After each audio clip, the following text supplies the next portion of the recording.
ಸಂತನೆಂದರೆ ಯಾರು ದಿವ್ಯತೆಯ ಅರಿತವನು, ಸರಳತೆಯ ಸೂತ್ರದಲ್ಲಿ ಸುಖವ ಕಂಡವನು.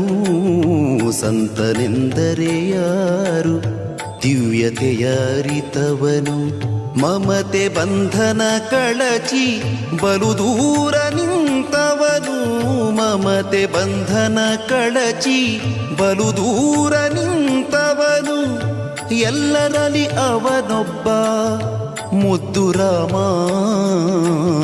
ಎಲ್ಲರಲ್ಲಿ ಅವನೊಬ್ಬ ಮುದ್ದು ರಾಮ.